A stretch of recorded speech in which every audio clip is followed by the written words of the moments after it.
Good morning. Happy Thursday. Just got in the car, just pressing a few buttons, and time to go to work. It's telling me 37 minutes. Heavier traffic than normal.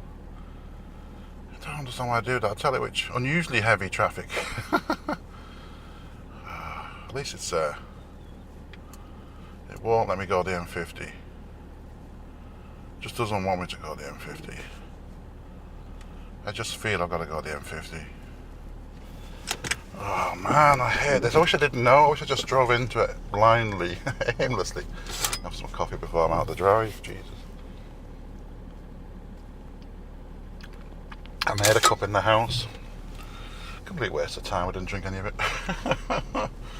And I've got this 1 cup machine now for dispensing. Except in the morning I need 2 cups in the travel mug, and I might as well have a kettle, mightn't I? What was I thinking of? Anyhow, let's see any cars. I have to pull my windows down. They're all got a lot of condensate on today. It's 9.5 degrees.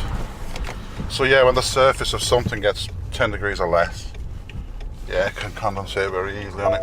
So yeah, lots of moisture around, but technically dry. It hasn't been raining, and it's Thursday. Just coming onto the main road, and already you can see it's busy. I'm late getting out.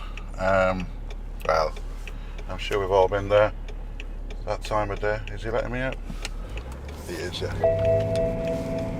And just a nice van let me out there. That was good of him. It's nice to have someone been courteous in the morning. A van just let me onto the main road, which is nice. But we've all been there. I'm still not right with this man flu. I can feel it in my throat. My throat's still not great, and my nose, my head's a bit. And I mean, to be fair, it's worse in the morning. It's not too bad at night. Even during the day, I'm okay, but morning times are killing me. I got to bed in good time, I think. I started waking up around 4 a.m, but I refuse to get up. Obviously. And every time I look at the clock, oh great, I'm another 2 hours, another hour, another 30 minutes. And then it goes off. I've set it to 6:20 now. And I went, oh God. And I don't know why, but if all the other times I was sort of, he would have got up, I think, But it gets to the time I'm meant to, and I'm like, oh. So it was 7 o'clock before I got out of bed anyway. And the traffic is heavier than usual. I wonder why that is. I mean, it's winter. Maybe less people are cycling. God, you'd have to be a hardy person, wouldn't you, to cycle? I mean, it's really good for you. And fair play to them for doing it. It's not for me. I mean, my balance is rubbish. That's just straight off the bat, And then, yeah, I don't look good in cycling shorts now. It's not something you don't want to be subjected to, I think. Okay. So I have been recording the microphone in a different place. Like Adele said about was it her 3rd album? She's singing from a different place. Well, my microphone's at a different place. It's slightly lower down the shirt. I didn't know how much the seatbelt was interfering, because it used to be clipped to my seatbelt, and there was some noises in the background. Man, I'm not going to get out here, there's too many cars. I'm trying to get onto a roundabout on the bypass. I could have gone then and I missed it. Oh, there's a bus. I'll get out in front of the bus, no problem. And we're away. Now I'm going to pull out and see if we can go down the M50 today. The computer says it's madness. It's madness. Save yourself. We're looking at 35 to 40 minute commute at the moment. And to be honest, I think that's rubbish. I think it's going to be longer than that. All because I got out of the house too late. I had to make me sandwiches as well. I mean, listen, everything went wrong. I should have made me sandwiches last night. I should have got the bag ready, got the laptops ready, all that jazz, and I didn't. So, be it on my own back that, yeah, it's going to be gnarly now, the old traffic.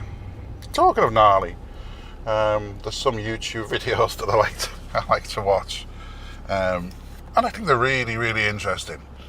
So, You may have heard of the acronym MRE. I think it means meal ready to eat. And, you know, there's all sorts of reasons you'd want a meal like that. So I think it's pre-cooked, you just warm it up and eat it. And these have a really long shelf life. So there's all sorts of applications for MREs. I mean, climbers, you know, people, you know, who don't have access to a kitchen for long periods, maybe they're crossing the sea in a small boat or something, you know, that sort of thing. Anybody who doesn't, you know, have access to, you know, the full repertoire of a kitchen and ingredients. And it's meant to give you a high level of calories, high level of energy. So I suppose the primary use is soldiers, the army, the air force, I suppose the navy, anything like that would use it. I'm just looking at the M50 and it's dreadful. So I'm probably not going to go on M50 after all. I might make a split-second decision and not go that way. But cars are coming alongside me. I can't get out. I'm stuck here. I'll wait. But yeah. So these meals, and they contain. There's a good variety to them. So it's not just you know, I don't know. It's not just the main course. You'd have like snacks in there. You'd have drinks. Usually have coffee in there, tea, maybe like isotonic sort of fruity drinks and things like that. So they're quite good. I've actually bought a few in the past. I think what is really good about them is the shelf life. I think when they're manufactured, they're all sealed, they're all airtight. I think the minimum shelf life is 2 years, 18 months to 2 years. But basically this channel that I watch, he opens ones that are way older than that. And you know, MREs have been around really, you know, the Second World War they had them. So he's opened ones from like, I don't know, the 1950s. And he opened one last night there from 1957. And it was a five-man unit for 24 hours for 5 men in the field with a high calorific value. I think it was about 25,000 calories, which is probably double what would normally be recommended. But you've got to bear in mind where these guys are. They're in a war zone, potentially. You know, they're doing a lot of activities, very physical, and you're not meant to have these long term. These are really just for, you know, short periods of time. You know, when you can't get proper food.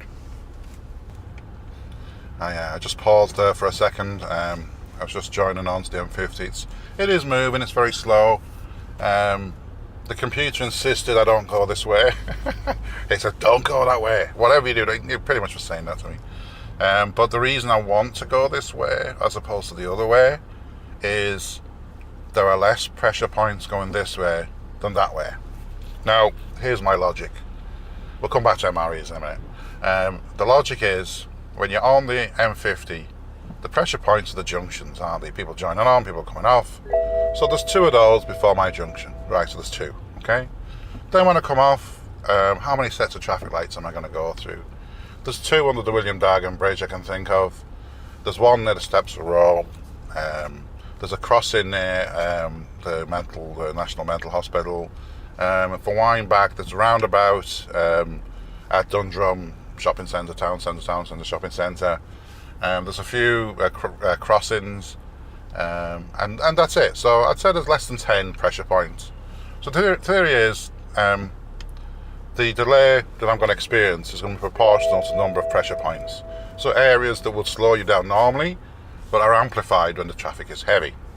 So now I think about the urban routes, and oh man, there must be 30, definitely more than 10 pressure points. And I'm thinking about roundabouts, traffic lights, crossings, junctions, and it amplifies and you get multiple traffic lights near one another. I'm thinking about Terranure, I'm thinking about Temple Oak, I'm thinking about all the different areas that you go through before you get to Clonskeagh. So for me, this has less pressure points. So the theory is that as this traffic is getting heavier, it won't be progressively getting as heavy as that section. So now it's telling me 35 minutes this way, 13 kilometres, motorway 6 minutes longer than normal, which is fine. Now, I've just seen a police car go along the hard shoulder. He's come off the motorway, I think, so I don't know what's going on there. I hope it's not an accident, because that could really mess up this plan, having the counters for accidents. So, even though at this moment I can see a 6-minute delay, it's 35 minutes, and the other route is coming in at just over 30 minutes. I know the other route will definitely take more than 30 minutes, even though it's convinced it, it won't. And it's more susceptible to a sudden increase in delays. So that's the logic, and we're going to put it to the test. So as I'm along here now on the M50, of 5.9 kilometres to run to a turn off, 34 minutes, 13 kilometres, I get in for 8:28. Now that'll be fine, there'll be a parking space there, all will be good, I'll be happy with that. So I'm going to stick with this. So I'm going to try to remember that number. That number's more important, isn't it? 8:28. That's the arrival time that I should see going this way. See, what's happened in the past going the urban route is it'll say 30 minutes and then it's actually 45. It's completely out. And I believe it's because of the pressure points that really knock it out. The calculation looks at sections of roads, and I think it's not clever enough to account for these pressure points. Now, this could be a new algorithm for Google Maps. This could be, or even I could sell it to Apple if they want it. I'm expensive to now. I'm not cheap, But anyway, so that's the theory. So 8:28 is the time I should be arriving in work. So if I get there within a few minutes of that, either way, I doubt I'm going to be early, but either way, then I'm going to be happy. I am moving on the M50 very, very slowly, but I'm moving, so it's not too bad. So yeah, so we'll leave that for a moment anyway. I'll keep you up to date as to how that's going. Put the cake in the oven. I'll tell you how it's going, how it's baking. But 8:28 is still shown at the arrival time, and it's just flicked into daytime mode, Google Maps, which is sort of nice. But yeah, 8:28, 33 minutes. We are moving on the M50, albeit a little slow. Anyway, back to MREs. I'm going to have some coffee first, though, talking about MREs. That's nice. A bit hot, but nice. I don't care. So the army use them primarily nowadays. Though you can buy them. You can buy military ones as well. I think they're not meant to sell them to the public, but you can get them, and they're quite handy. And they're complete. Usually they're a day, like a day's food. But you might have you're supposed to just get like a meal as well. So anyhow, I was watching this YouTube video yesterday, and I've seen a good few of these over the years of different genres, different ages of MRE. And the primary thing is they do last a long time. Straight out of the factory, you're going to get 2 years. It's unusual to get less than that. And if you look at the dates on them, sometimes they don't even have a best before date. Sometimes they have a hidden manufacturing date. Sometimes using the Julian date, something like that. But so based in 1957, and it was a 5-man ration. I can still smell diesel fumes, so I'm just going to open a window here. I do apologise if it gets noisy. I think I'm inhaling diesel fumes. Anyhow, 1957, 5-man rations. So you'd have things like, because it was, I think before the 1990s, they have cigarettes in them.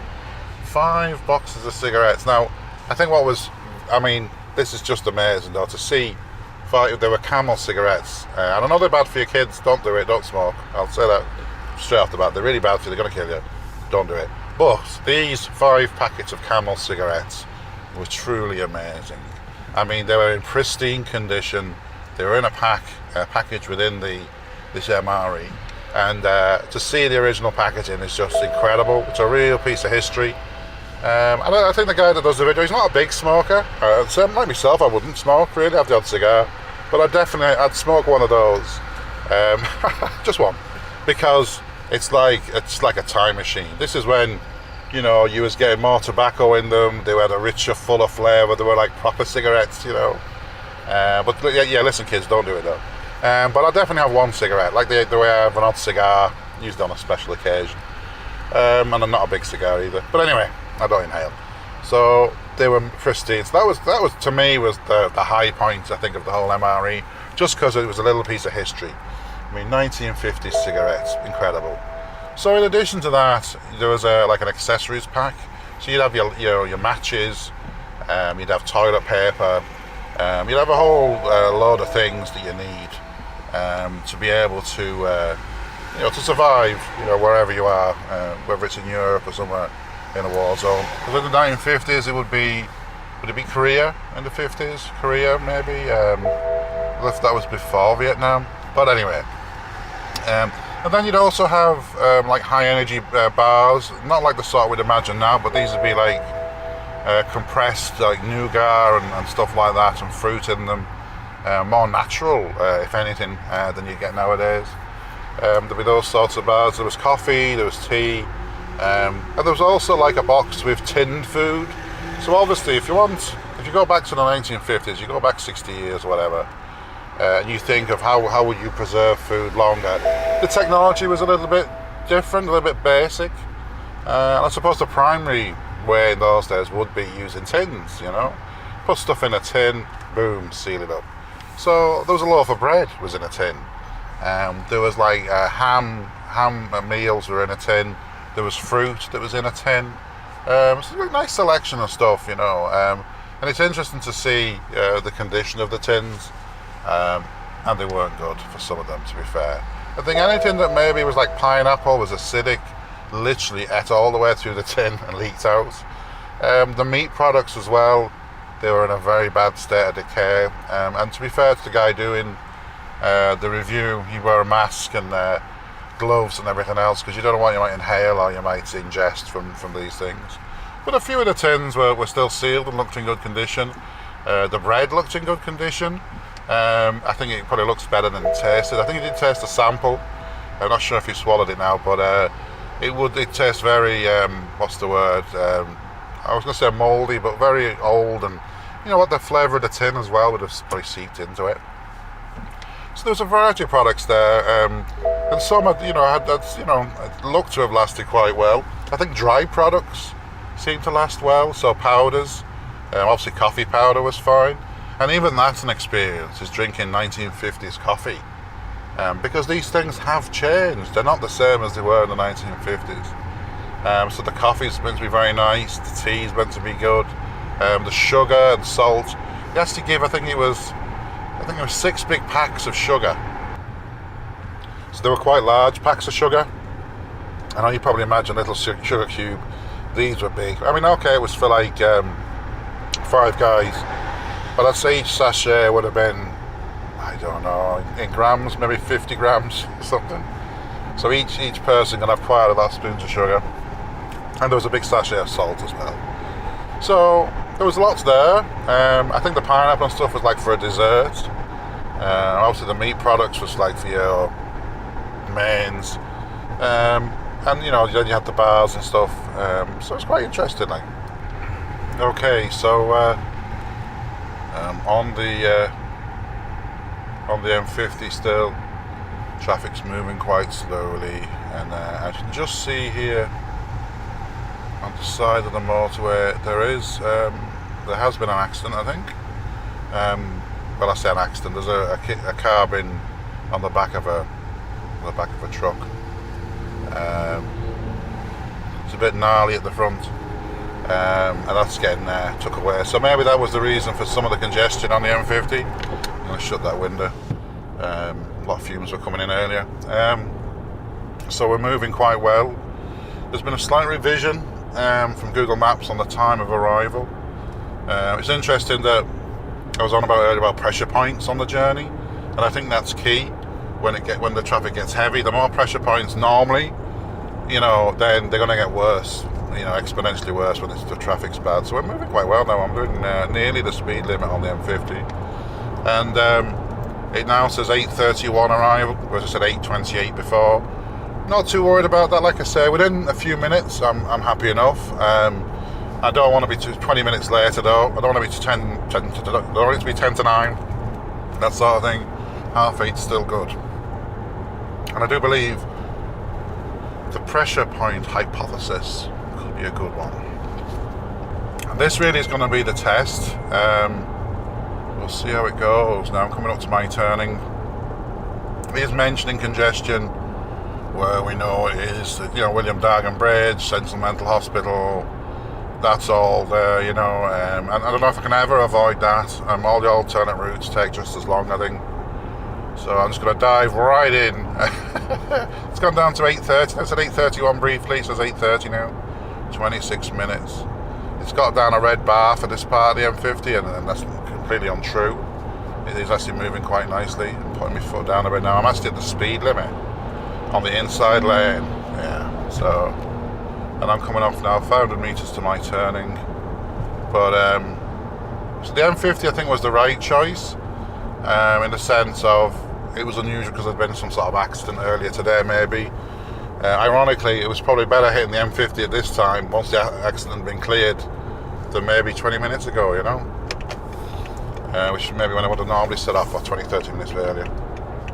So I'm coming off now, junction 13, for the M50, and it's moving nicely. So yeah, so MREs, I think they're a really nice idea, and the armies around the world have them, and I think what's fascinating is not just the shelf life, it's also the variety of food and the stuff that they put into the MRE. So the certain countries in the world, shall we say, are famous for really good food, different varieties of food. Many places in Asia, Korea, France, Italy, and their MREs are really amazing. So there's some really nice stuff, and all the local foods that you know and heard of and tasted, and they're really nice. And you know, obviously presented in a you know, like a sealed package, you know, to give it a long shelf life.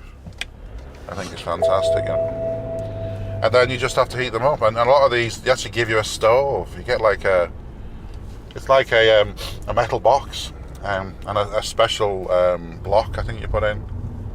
And I don't know if you light the block. Is that how it works? They used to have it where you used to light the block, and it would heat up then whatever, you know, the food in a tin. I think now they're a bit more advanced, where you actually have a pouch, and it's got a little bit of chemicals in it.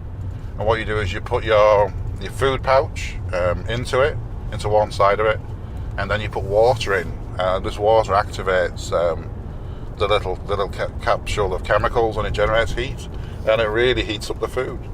But you know, only a small amount of mess there is fantastic, and all you need is water. And some of the MREs do include water. That's another thing, of course. They include maybe a small amount of drinking water. I think for most of them, you're meant to have, you know, water available. That you know, could be a necessity. But on some of them, you can, you know, the survival packs actually include a small amount of water as well. Because as we know, it's essential, isn't it, to have water. So I'm moving quite well actually. Coming down towards Dundrum, coming to the section of road that has a bus lane that's not a bus lane, the town centre that's not a town centre. It's all conundrums, isn't it? So just crossing a roundabout. So I'm going across all these little pressure points, and I'm moving quite well. And that for me, that's what's going to slow down the journey unexpectedly, if you like. Is if these pressure points have queues beyond what they normally have, you know. And I think Google Maps it makes a hash of it when it comes to working out the time of the commute, and it only takes a small increase in traffic for these pressure points to have an impact, and then, you know, you're in trouble. I mean, what I'm, you know, you've probably heard from some of my commutes on the episodes, it might say 30 minutes. And then when I do the commute, it's 45, an hour even. I think one of them was an hour, and it said 30 minutes when I left the house. And I think to be that far out, there has to be something wrong with the way it's calculating the journey. Obviously, the thing about Google Maps is it has every day as well. It knows dates and times, so it should realise, well, at the time you're going to get there, this is going to be the traffic. So it's not that. There's another factor here that has been missed, and I think it's the pressure points. I think it's these areas where even when there's no traffic, you have to slow down. You know, maybe it's a roundabout or a traffic light. I mean, they're the two main ones. It's compounded if you have multiple roundabouts or multiple traffic lights together. That's more than the sum of its parts, if that makes any sense. I actually think it makes it a lot worse, especially when there's a lot of traffic. So I'm just coming alongside now Dundrum town centre shopping centre. It's not a town centre, it's a shopping centre. It's telling me there's congestion ahead, 8-minute delay, which looks to go from the William Dargan Bridge right through to the Central Mental Hospital. Ironically, yesterday, when I was very early, I was in a queue of traffic, actually here alongside the Dundrum town centre. It was massive. And so there's nothing, we're just moving nicely. So, I don't know, there's something not quite right. Now, it's readjusted my arrival time to 8:27 now. Now, if you have a good memory, I don't have a good memory. When I set off, it was saying, I think, when I went the M50 route, it was saying 8:28. So, I don't think that's bad, actually. 8:26 now, 16 minutes. I don't think that's true. But anything around the 8:30 minute mark, I'm going to be happy with. I really don't believe it's going to be before 8:30, I'll be honest. But as long as it's not 9 o'clock, I'm happy. So I'm in the queue of traffic. This is the multiple pressure point, in that there is, I'm just looking at, it's basically 2 sets of traffic lights under the William Dargan Bridge. There's one just before, one literally under the bridge. But there's also a left turn, which can snarl things up. So it's actually three potential points of slowdown there. But bear in mind, since I left the house, I've had very few pressure points. I had the roundabout coming onto the M50. I had, people on the next junction leaving and then coming back on. So very few to get to here, and I'd wager a lot less than going the urban route. So we've moved there, stopped again, still at the first set of traffic lights.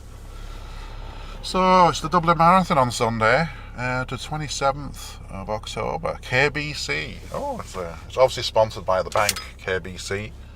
I think our international listeners, the international listeners, might not have heard of KBC Bank.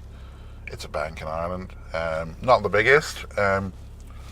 What to say about them, really? I've worked on some computer systems for them, and maybe all banks are the same, but I know there was quite old technology that he was using, and I think it's maybe common in a lot of parts of the financial industry that once they have a stable platform, they keep with it, And I suppose it's also good maybe for hackers, because good to resist against hackers, in the sense of some of the technology is so old. These script kiddies wouldn't know what to do with it, Just having some coffee now. Oh, that's nice. Oh, I never used to drink much coffee. It's very nice now. That's very welcome, especially on a cold morning. So what is that? It's 27 minutes now I've been talking. I had a couple of pauses there just to cough and sneeze and all that sort of stuff. We don't want that on recording. But having more coffee. So it's on green now, the first set of lights. I think the second set has a long green light. It's like a straight on filter on the second set. So I'm moving, but it's gone to red before I got through the first set of traffic lights. A lot of people crossing the road there. I don't know where they're coming from. They don't look very happy. They're obviously going to work. Well, I'm steaming up. I'm going to open the window here. There's not much noise, shouldn't be too bad. So MREs, you'd almost want one in your car, wouldn't you? If you're somewhere and you got stuck. We're very lucky nowadays. We just sort of don't get stuck, maybe as much. I know when I was in England, you'd have a bad winter and going over the moors, and there was people who would be driving over the moors and there'd be sudden snow shower and they'd be stuck up there overnight, and in that situation it's a bit hairy. You'd want an MRE now, and something to keep warm as well, depending on how much fuel you've got. I have, for various reasons, I have slept overnight in a car and a van, and it's absolutely freezing. It's the general consensus. So, sneaky cars they're going into the outer lane there for the next set of traffic lights, thinking they're guaranteed to come in, And I think what they're worried about is this cars turning left, could slow them down, but there's no queue of cars turning left here, so it's just a bit annoying now that they're all going out there, because that's not the lane to be in. We'll just have fun merging in a few minutes. The traffic is moving. I think it was just on red, it's just gone to green. Seen a few cyclists, not a huge amount. Now that I've got my window open, I'm going to close it. I can feel just how cold it is. So there's a very hardy guy just cycling alongside me there now. He's just going up the road in shorts. Oh man, his legs must be freezing, especially on a bike. I don't know what it is. It's 9 degrees. Oh, it's gone up to 10. Whee! It's tropical, isn't it? 10 degrees. I don't know what that is in Fahrenheit. Pretty cold, but not very cold. So the lights have changed to red. There's actually like a I don't know what you call that. A crisscross box where you're not meant to enter if the traffic on the other side is heavy, so it leaves a gap for other cars to go across. So it probably looks worse than it is, this hold up. According to Google Maps, 8:27. So still ahead of the original time that was given to me of 8:28. I think coming the M50 was definitely a good idea, not going the urban route. This section is going to be 6 minutes longer than normal, which is fine. So yeah, I'm pretty happy how this is going. I think the theory might be coming true, you know. And if it is, I might have to write a bit of code. That's how extreme this might get. I might have to write some code so that I can work. I'm even doing my own mind work out which route to take, as opposed to as I've done today, as opposed to taking the route that both Apple Maps and Google Maps would have had me take. That would have me taken. Yeah. I'm just going across now. I'm a bit worried I'm in the box. I'm out of the box now, that's alright. So cars are merging, so this is always a little bit sticky. There's actually 3 lanes all merging. 3 lanes merging, one we can just ignore. They've got to let it give way. And then there's those on the right hand side who thought they'd be clever and go on the outside to cross the road. So a lot of cars here, but I think the pressure point theory is right though. It says 8:29 now for arrival, so we've slipped a minute. With 2.8 kilometres to run. I don't think that's too bad now. I don't think it's too bad at all. You know, considering I left quite late. Okay, we're slowly moving. Oh man, we're not moving much though. We'll get there. Slow and steady wins the race. That's what they always say, isn't it? Oh, it's crazy. It's crazy having a Domino's pizza next to Apache. You'd be spoilt for choice, wouldn't you? I'm trying to think which one I like better. There's a Domino's pizza in a place called The Square. It's a shopping centre in Tala. And it was, I don't know what the statistic was, but it was something like the busiest, most profitable pizza place in Ireland. And they've sold millions of pizzas. I mean, it's just incredible how many pizzas they sold. I don't know if that's a reflection on Tala or on the pizzas themselves. But personally, I go for Apache, I think. I like Apache better. I think the only issue I had with Apache, Carl, he's, what he is now, 15. He's my youngest. He likes the old Hawaiian pizzas. But the Hawaiian pizzas from Apache, I think they include a lot of onions, I think. He doesn't like onions. So whenever we ordered him pizza, we had to do a custom pizza with just the stuff he liked. It's not such a faff really, but it's nice when you can just order a bog standard, boom. And what's interesting about the Hawaiian pizza, well, it wasn't invented in Hawaii, was it? Oh, that was a nice little surge, just to get me moving, and then stop again. Oh, yes, car. I'm still alive. So yeah, I've got an Apple Watch, and I wasn't going to. I'm not a fanboy of the old Apple products. Geez, I have loads of Apple products, but I'm not a fan of them specifically. No. For the work that I do, the MacBook Pro is perfect for it. So for technical reasons, I do a lot of command line stuff. Windows is rubbish at that. It still is, even with PowerShell. It's also, you can get a lot of Microsoft products now, like Microsoft Office and Outlook, which aren't ideal, but they're alright. And okay, and then a nice screen and nice audio as well, and that's always good. Plus you have the connectivity and stuff like that. So I have a MacBook Pro, and I suppose I was in one roll. I ended up with an iPhone. It was a standard, I think, iPhone 6. You know, I don't. I hardly use it as a phone, but I wouldn't use many features of the phone. Notifications and email is the cornerstone of the work I do, so I need that on a device. I need to be able to be paged when I'm on call and that sort of stuff. So it works quite well for that. Plus, obviously, it's compatible with the MacBook. It's a seamless compatibility, which is good. So I haven't had a watch in years. I was looking at watches, and I was going to get a traditional watch. I'd done the old thing. I looked at Rolexes and all the rest. They go, 15,000. I mean, the cheapest Rolex new one is like €15,000, which is just ridiculous. You know, if you was to buy something like that, it's for other reasons. It isn't for a watch anyway. Maybe it's an investment or something. I don't know.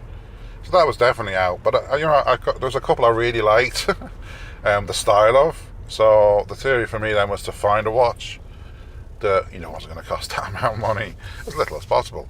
And that had the same sort of style. And the style for me was like a silver metal strap, silver body with a bit of gold, and then the bezel was like an emerald green. That was the Rolex I was looking at. It was very specific how it looked, and I think it sounds very specific. Not like me at all. But I had a crawl for that, so I was looking for something similar, a lot cheaper. And I had a good look around, and there seems to be a lot of boring commonality with watches these days. I was looking in a shop there that sold watches, and you could see that a lot of blues. When there was a colour involved in a man's watch, it was a blue. You get watches that look like jewellery, a lot of gold, a lot of silver, whatever, maybe diamonds. And then you get watches that are big metal, but never the emerald green. I couldn't get anywhere emerald green, and I wanted emerald green. It's just one of those things. So I said, well, maybe a smartwatch. If I get a smartwatch, that'd be, you have any face you want, can't you? And change it as well, which is nice. And a lot of the smartwatches, they're all, I don't know what's the word, they're starting to be a little bit samey, some of them. They don't seem to offer anything different. And MRE does one, and they're around €300 to €400, these watches. Some are on special, you might get €100 off. And I always find that's a bit of a worry when you see that. It sort of devalues the product a little bit. Maybe they can't sell them, So I just happened to be, I think it was in Harvey Norman, I could have been online, and I had a look, and I thought, well, I didn't know how much the latest Apple Watch was, the 5. I mean, what's nice about the 5 is the screen's on all the time. I actually didn't realise that was a thing that it couldn't do. I thought the screen would be on all the time, but the 5 has that feature. And I sort of like that. I'd like it to be on all the time, so I could just have a glance down and see what the time is, So I thought I'll see the price of it. The price wasn't bad. It's €450. And I was going to spend maybe $300 to $400 on something that was quite generic, and didn't really give you a lot for the money, But now I have a watch that's fully integrated with my iPhone, the alerts and stuff like that. I can use it for paying for things. It's quite interesting now. You go into shops and use, and no one bats an eyelid, but I think it's witchcraft. You can use your watch to pay for things. I think it's brilliant. So I think that's good. So I've had it now a few days. Battery life is amazing. I charge it when I'm asleep. So I have it on from about 6:30 in the morning, and it works right through to midnight, and I've still plenty of charge left, and it does everything I want it to. It tickles my wrist for a notification. It's a lot more discreet than the phone bleeping all the bloody time. It's also interesting when you've got the phone open and you're using it, that the phone bleeps and the watch doesn't, so it knows what's going on, you know. I like that. When I'm using Spotify, I can control it from my watch. I don't have to pick my phone up. You know, there's loads of little things. They're only little things, but they're quite nice, and that's what you get when it's integrated in with the phone. And obviously, if you don't have an iPhone, well, you're not going to get these features, are you? You know, they really want you to have everything, don't they, you know? So far, so good. It's been a good experience, and like I say, you know, my emerald green face, I haven't got on it yet. I'm going to look for a nice one, and I'm going to put that on there, and I'll be sorted. So, sit rep updates. We're making good progress. I've passed the Central Mental Hospital. There was no major hold-ups. All the pressure points are fairly clear. It says 8:29 now for the arrival, so it's looking pretty good. I'm just coming up to the turning now that'll take me to the estate. Moving along nicely. I'm actually a little bit taken back actually how well I'm moving for what is essentially 25 past 8 now. Yes, I was expecting I was expecting I don't know, 45 minute commute, and I think if I'd have gone the urban route, that's probably what would have happened. I think the pressure point theory, I think this is proof now. I mean, this is a real world test, real world conditions. We had an accident on the M50 as well, which had been cleared. So there was a lot going on, lots of moving parts. Oh, speed bump. Oh, I love speed bumps. I don't know. There's a part of me that wants to get them over with quickly, so hit them harder. And then there's a part of me that just wants to not hurt when I go over them. I had to put air in the tyres, so I have a monitoring system for the tyres. It's not very clever. It doesn't tell you which tyre needs air, but because of the speed bumps, they do lose air, you see.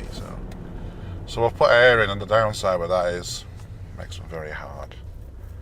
So we have a little bit of a queue here to come out of this estate onto the main road just outside the office. I'm not going to be too worried. It says I'll be clear in 2 minutes. I hope so. But yeah, that'll make it 8:28 as predicted. Wow, that's pretty impressive now. I mean, there might be a minute or two either way. This is one of the pressure points. This is actually one of the hardest to predict. This particular pressure point, and the reason is when there's lots of traffic, it goes slower and it has to stop more regularly, so you can actually get out. When there's less traffic, the cars go faster and it's harder to get out, I find. So, and I've had a few hairy close shaves coming out because it's hard to see what's going on. I'm just gonna blow some air.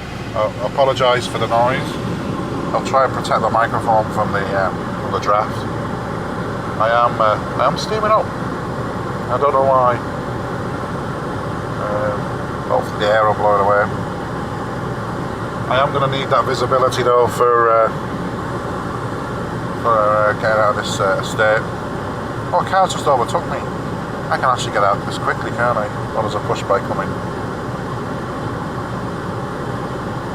Oh man, I need to pull out. That's what I need to do. Let's reverse a bit. I got this. Here we go. I don't care anymore.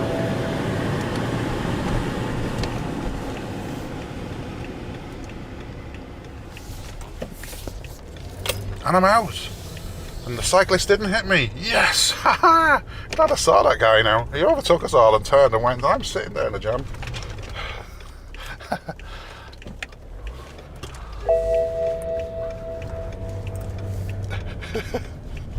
I just nearly had an accident with a car there. I can't believe that. He was turning right and I was turning left, and I went left and he went right. Yeah. And we could have hit each other. Yeah. Anyway, we didn't. Right. I made it to work. 8:28. Wow. Now that was pretty special. That was the prediction when I joined on the M50. And it was right. Wow. A lot of Western Union people in today. It's getting the time when they normally get in. And I hope there's some parking spaces. And there is. My parking space is there. I'm going to reverse through. The reverse Beijing turn. So, my theory seems to be coming true. I'm quite pleased about that. It's been proven that I think the number of pressure points makes an exponential difference when there's heavy traffic. I need to come up with a fancy phrase for that. That wasn't too bad. And see if Google are interested in sending me some money.